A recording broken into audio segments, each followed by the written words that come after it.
All India news reporter मध्ये आपले सर्वांचे स्वागत। मी नजीर मुलानी। मी वसईकर अभियान यांचा कार्यकर्त्यांचा मेळावा संपन्न झाला।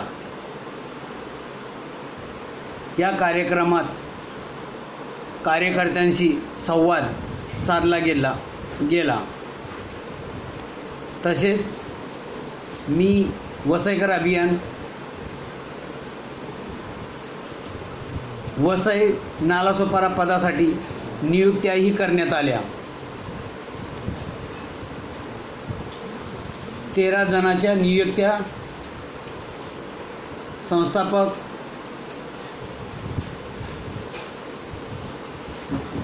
मिलिंद खानोलकर साहेब यांच्या हस्ते करण्यात आल्या। संवाद साधल्यानंतर काही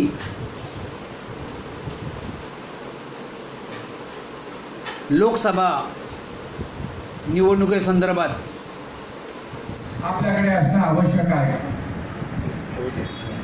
आणि म्हणून दिलेलं पद न नाकारता या वसईकरांचे प्रश्न कदाचित वरिष्ठांना आवडणार नाही, परंतु कोणत्याही परिस्थितीत ते मांडण्याचं सोडणार नाही हे काम मिलिंद खानोलकरांनी आजपर्यंत शिवसेनेच्या संघटनेत केलेलं आहे।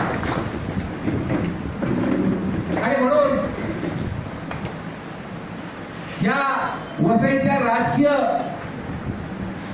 डबक्यामध्ये आपण कार्यकर्ते किती काम करत असतो, किती संघर्ष करत असतो, किती आंदोलन करत असतो, तरी सुद्धा वसईच्या राजकीय डबक्यात आपण आहोत। यापूर्वीचा इतिहास असा होता की विवेक पंडित सांगतील तरच ते महाराष्ट्राच्या राजकारणामध्ये वसईची बाजू ऐकली जाईल, परंतु गेल्या काही 7-8 महिन्यामध्ये मिलिंद खानोलकर आणि मिलिंद खानोलकरांबरोबर सहकार्याने काम करणारे विनायक दादा असो, सुमित डोंगरे असो, जॉर्ज फर्गस असो आणि अन्य अनेक असो, अनिल असो किंवा माझ्या वतीनं आणि तुमच्या वतीनं मी या महाराष्ट्राच्या राजकारणामध्ये वसईचा प्रश्न मांडू शकतो, वसईच्या गावांचा प्रश्न घेतला पाहिजे हे या शिवसेनेचे प्रमुख असलेले उद्धवजी ठाकरे यांना सांगण्याचं काम आपण करतोय। याची सर्वात मोठी पोटदुखी विवेक पंडितांपासून अनेक राजकीय पुढाऱ्यांना वसईतल्या झालेली आहे। मला त्याच्याविषयी काही बोलायचं नाही, कारण काळ आणि वेळ ठरवेल की मिलिंद खानोलकर काय करतोय आणि काय काय करत आहे ते। माझ्यावर राजकीय पक्षाचा, शिवसेनेचा म्हणून आरोप लावून एखाद्या समाजामध्ये मला बदनाम करण्याचा सुद्धा काम करत असतील, करून दे त्यांना, परंतु जे पद मी स्वीकारलेलं आहे, की ज्या पद मला दिलेलं आहे त्या पदावर राहून केवळ आणि केवळ वसईकरांचे प्रश्न, केवळ आणि केवळ वसईकरांचा आत्मसन्मान वाढवण्याचं काम हा मिलिंद खानोलकर करेल हे तुम्हाला मी इथे आज आश्वासन देतो। मित्रांनो, या सर्व परिस्थितीवर एकच उपाय, वसईकरांचे प्रश्न सोडवायचे असतील, वसईकरांना आत्मसन्मान मिळवून द्यायचा असेल तर केवळ आणि केवळ आजच्या राजकीय परिस्थितीमध्ये अनेक संघटना आणि अनेक संघटना आणि अनेक राजकीय पक्ष काम करत आहेत, त्याच्यापेक्षा वेगळ्या पद्धतीने काम करणारे हे जे तुमचं आमचं मी वसईकर अभियान आहे ते अत्यंत महत्वाचं आहे, लक्षात ठेवा। त्याची बांधणी करणं, ते संघटन वाढवणं, त्याची ताकद वाढवणं, तरच ज्या उद्देशाने आपण हा जो वसईकरांचा आत्मसन्मान मिळवून देण्याचा, वसईकरांचे प्रश्न सोडून देण्यासाठी जो उद्देश आपण या मी वसईकर अभियानाच्या माध्यमातून आपल्या मनामध्ये रोवलेला आहे त्यालाच यश येऊ शकेल। आणि म्हणून राजकीय अनेक घडामोडी अजूनही आमचा दबावाचं काम आहे, सातत्याने आम्ही सांगतोय, ताबडतोब मेसेज पाठवतोय, निरोप पाठवतोय। काल मी गावित साहेबांबरोबर या विषयावर बोललोय की गावित साहेब जर प्रश्नाचा निकाल लागला नाही तर या वसईमध्ये तुम्हाला अडचण निर्माण होईल मतदानामध्ये। मग ती नोटावर जातील, अमुक ठिकाणी जातील, तमुक ठिकाणी जातील।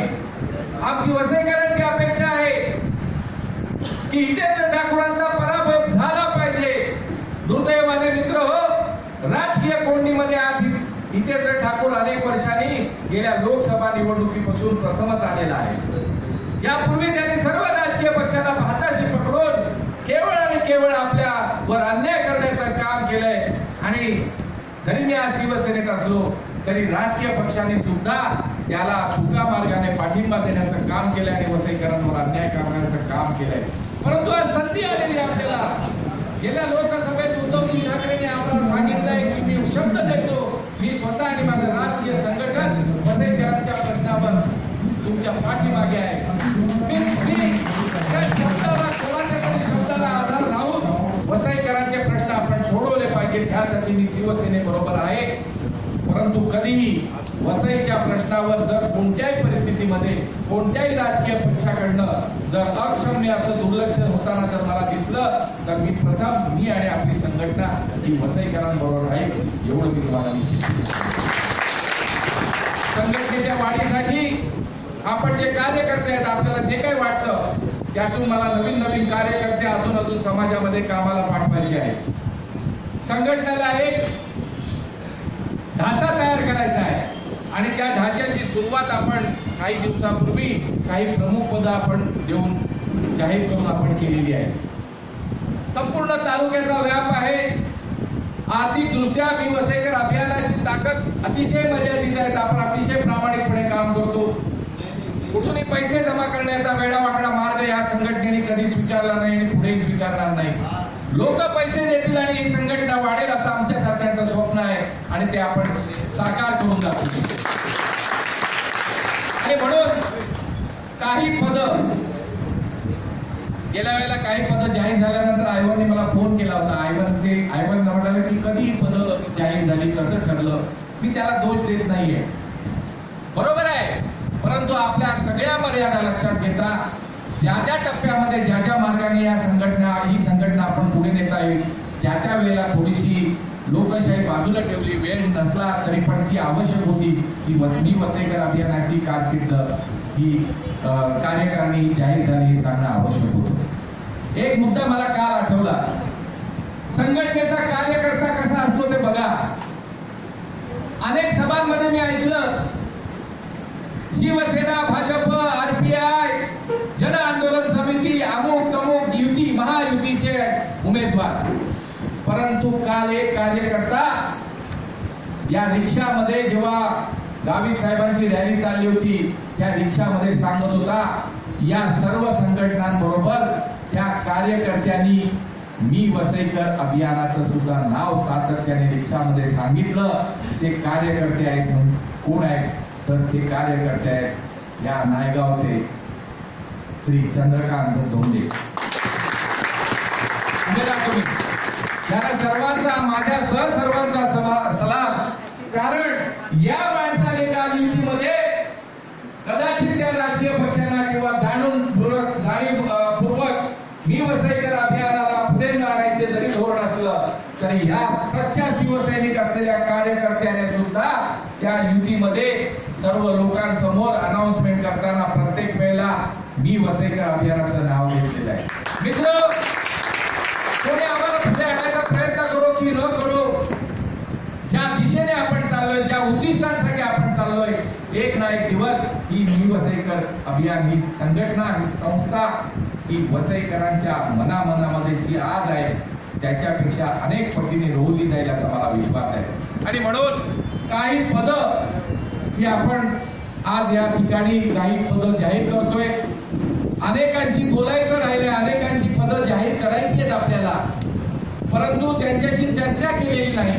म्हणून ही एक 7, 8, 10 पद आज एवढे लोक आपले जमले त्यांना द्यायचा आपण प्रयत्न करतोय. याच्या पुढे सुद्धा आपण विभागवार आणि ज्या ज्या संघटनांमध्ये जे उद्दिष्ट साधायचे त्या विषयानुसार पद देणार आहोत. ती पद आपण जाहीर करतोय. ती पदांचा सन्मानपूर्वक त्या कार्यकर्त्यांनी त्या पदाधिकाऱ्यांनी आपण स्वीकार करावा. निवडणुकीची जी भूमिका आहे ती अनेकांनी मांडलेली आहे. देशामध्ये विदर्भवादाच्या दृष्टिकोनातून अतिशय विषय आहे. देशाच्या प्रगतीच्या दृष्टिकोनातून, रोजगाराच्या दृष्टिकोनातून, हिंसेच्या दृष्टिकोनातून अनेक विषय आहेत. परंतु माझ्यासारख्या कार्यकर्त्याला सुद्धा असं वाटतं की जो वसईचा जो विषय त्या हितेंद्र ठाकूराला संपवल्याशिवाय या तालुक्यामध्ये कधी आपल्या सर्वांचे प्रश्न सुटणार नाही. माझी चर्चा करायची आहे. दीपेंनी सांगितलंय की आम्ही चर्चा करणार आहे. आज गावित साहेबांना सांगितलंय दुपारच्या वेळेला आम्हाला वेळ तुमचा मिळाला पाहिजे आणि त्यांनी मान्यही केलेलं आहे. विधानसभेची निवडणूक आहे. कुणाला यापुढे निवडून देणार नाही. आला विवेक पंडित आला तमुक त्याला निवडून देणार नाही. यापुढे या विधानसभेची निवडणूक वसईचा भूमिपुत्र असलेला माणूसच लढवेल आणि त्याला जमीन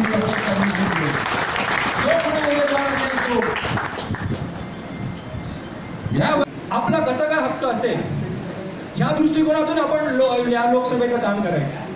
या लोकसभेला आपण गावित साहेबांना किंवा अन्य कोणालाही पाठिंबा देण्याचं जाहीर करतोय. तर 133 मध्ये आपली काय भूमिका असेल, आपल्याला काय करायचंय की जेणेकरून आपल्याला आपला उमेदवार किंवा आपल्याला जो सक्षम वाटतो तो उमेदवार आपण निवडून देऊ आणि जी काय त्याची निशाणी असेल ती भरघोस मताने आपण निवडून देऊ. यासाठी आपण प्रयत्न करायचे. धन्यवाद. तुम्ही मॅडम ज्याला मतदान करायचं त्याच्यावरती चर्चा करून आपण मतदान करूया. त्यामुळे पाठिंबा अजून जाहीर केलेला नाही. अजूनही कोणाला काही बोलायचं असेल तर त्यांनी बोला. मी सिद्धेश चौघे, माननीय व्यासपीठ आणि येथे उपस्थित मी वसईकरचे सर्व सदस्य आणि कार्यकर्ते पदाधिकारी यांना माझा नमस्कार. आज आपण इकडे मी वसईकर अभियानातर्फे आपण निवडणुकीला कोणाला पाठिंबा द्यायचा आहे आणि कोणाला नाही द्यायचा आहे त्यासाठी आपण इकडे एकत्र जमलेलो आहे. आता मागील पोटनिवडणुका झाल्या. आपले मी वसईकरचे बरेचसे प्रश्न आपले प्रलंबित आहे. गावाचा प्रश्न झाला, एसटीचा प्रश्न झाला, पण तो अजून अद्यापपर्यंत सोडवला गेला नाही आहे. आणि या निवडणुकीमध्ये आपण कोणाला पाठिंबा द्यायचा. सर्वप्रथम आपली जी इकडे 30 वर्ष झाले बहुजन विकास आघाडीची सत्ता आहे, ज्याने इकडे गुंडेशाही केली, सर्व काही केलं, ज्याला जनता वैतागली आहे, तर सर्वप्रथम आपल्याला इकडे आपल्या इकडे ध्येय आहे परिवर्तन. जर परिवर्तन करायचं आहे तर सर्व पहिले यांना काढून फेकून द्यावं लागेल आणि यांना बाहेर फेकावं लागेल. तरच आपण इकडे काहीतरी करू शकतो. वसईच्या इकडे ठरवावी या कालावधीमध्ये जर त्यांनी हे प्रश्न सोडवले नाही, ज्या राजकीय पक्षाला पाठिंबा द्यायचा आहे, जर त्या राजकीय पक्षांनी हे प्रश्न सोडवले नाही तर त्यांची मी वसईकरची पुढची भूमिका काय असेल ते यांनी इकडे सांगावे. हे बोलून मी माझे 2 शब्द संपवतो. जय हिंद, जय महाराष्ट्र.